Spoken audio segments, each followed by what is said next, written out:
একদিন ব্রহ্মা অন্য দেবদেবীর সাথে গল্প করতে করতে বলছিলেন যে তিনি পৃথিবী সৃষ্টি করেছেন, তিনি মানব সৃষ্টি করেন। তার মতো শক্তিশালী দেবতা আর ইন্দ্রলোক নেই।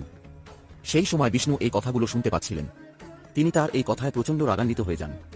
তিনি ব্রহ্মার সামনে এসে বলেন, যেহেতু বিষ্ণু সংসার পরিচালনা করেন তাই ব্রহ্মার চেয়ে তিনিই বেশি শক্তিশালী। এই শুনে ব্রহ্মা ও বিষ্ণুর মধ্যে বর্ষা শুরু হয়ে যায়। হঠাৎ এক অগণিত আলো ভরা উজ্জ্বল অগ্নিস্তম্ভ উদ্ভাসিত হয়।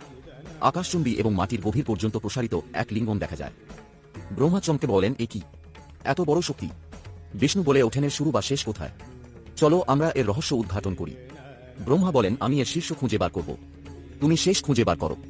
যে আগে এসে প্রমাণ দেবে সেই বেশি শক্তিশালী। ব্রহ্মা রাজহাঁসে রূপান্তরিত হয় এবং লিঙ্গনের শীর্ষ খুঁজতে আকাশে উড়ে যায়। কয়েক যুগ উড়েও তিনি শীর্ষ খুঁজে পান না।